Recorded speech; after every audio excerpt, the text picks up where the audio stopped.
When you're online shopping for a house in the state of Florida, have you ever wondered why two houses in the same neighborhood that are listed for around the same price can have such drastically different property taxes? Stay tuned and I'll tell you why.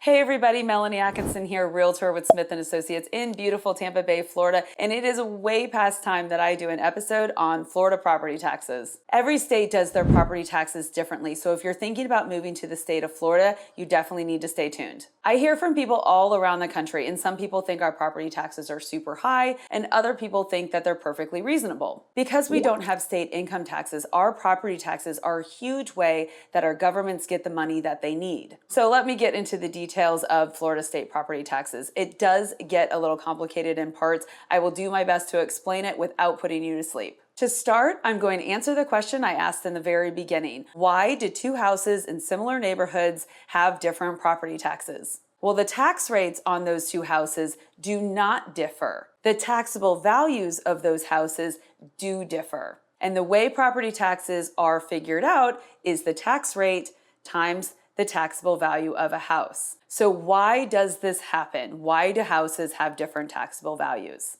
In Florida, we have what's called the homestead exemption. You can homestead your primary residence in the state of Florida, which entitles you to a discount off the taxable value of your property of about $50,000, and it caps the amount that your taxable value can go up each year to 3%.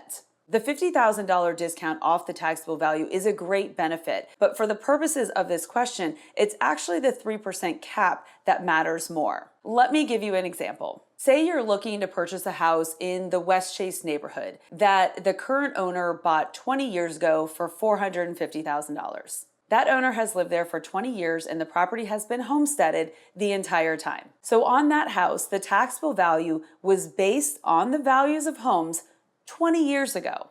And that taxable value has only increased by a maximum of 3% a year. And that 3% is not a guaranteed increase. Another thing to keep in mind is that property appraisers can decrease the values of a home. That happened a ton during the last downturn of the market from 2008 to 2011. The decreases that the property appraiser gave each home were actually really large. So when you're looking at a house that has been homesteaded for a long period of time, every year that house can either stay the same taxable value, it can go up 1 to maximum of 3%, or it can go down. So people who own their homes during the downturn of the market had these huge reductions in taxable value, but the increase can only be 3% a year. So all of this is just a long-winded way of me saying that if a property has been homesteaded and owned by the same owner for a very long time, then the property taxes that you're seeing on a particular house are probably suppressed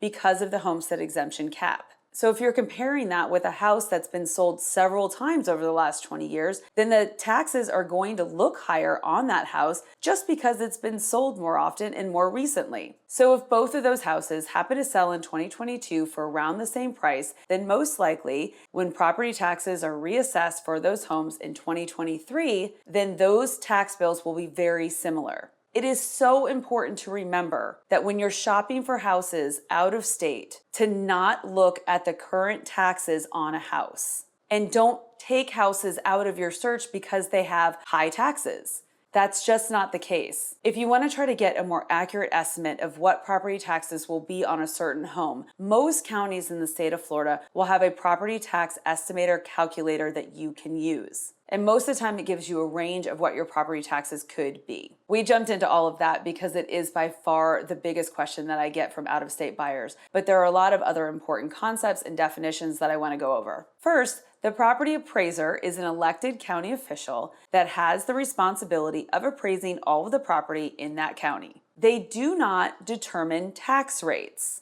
Tax rates, also called millage rates, are determined by the taxing authorities in the area that you're going to live in. And depending on where you live, these taxing authorities can be very different. Personally, I live within the boundaries of the city of Tampa. So on my tax bill, one of my taxing authorities is the city of Tampa. So if you're looking in a lot of different areas, you'll probably notice different millage rates. That's simply because there's different taxing authorities in each different area.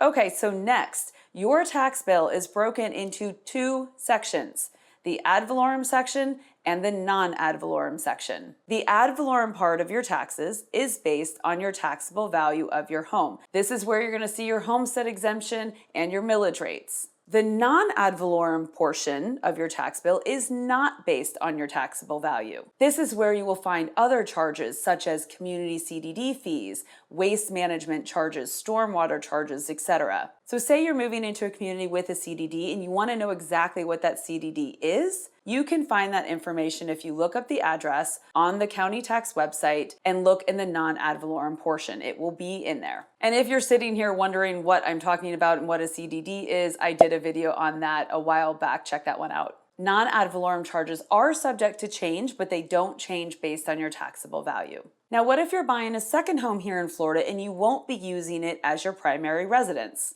You won't be able to homestead it, so is there a cap on how much your taxable value can increase per year? Yes, your taxable value can only increase by a maximum of 10% a year if it is a non-homesteaded property. You also don't get that $50,000 deduction off your taxable value. Now, we talked about homestead exemption, but there are some other exemptions here in the state of Florida that can help reduce your tax bill. I'm not going to go through all of the exemptions, but there are some personal exemptions that will provide some small discounts. Say you're a widow or a widower, or you have a disability. Those provide some exemptions. The larger exemptions are found if you're active duty military or a disabled veteran. The total exemption amount that you qualify for is based on the percentage of your disability. A total and permanent disability could mean that the entire ad valorem portion of your taxes could be exempt.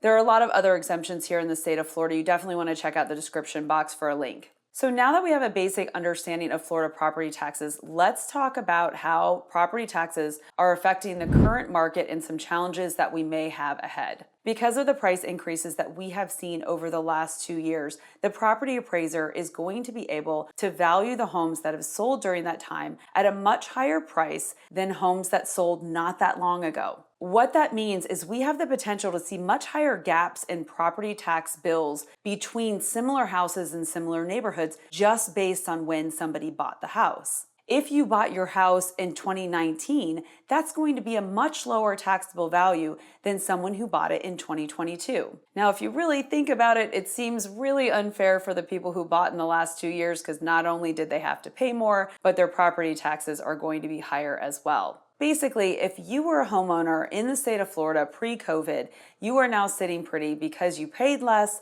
your taxable value is less, and you probably have a great interest rate as well. That's not a bad position to be in, which brings me to my next concern. Why would anybody who bought a great house pre-COVID, who has a low interest rate and a low taxable value for their property taxes, want to move and increase all those costs? It's a conversation that I have all the time with friends and family and clients. Unless there is a major reason for people to move, most of the people who are already Florida homeowners don't really see a reason to do that. So if current homeowners aren't listing and selling their house and we still have a demand from people to move to Florida, then we could see low inventory problems for a while. Now, there is one thing to note regarding this subject and property taxes. In Florida, we have what's called portability, and that's specifically for homeowners that are moving from one primary home to another. Portability is more complicated than I want to get into here, but it is designed to help with the issue that I was just talking about.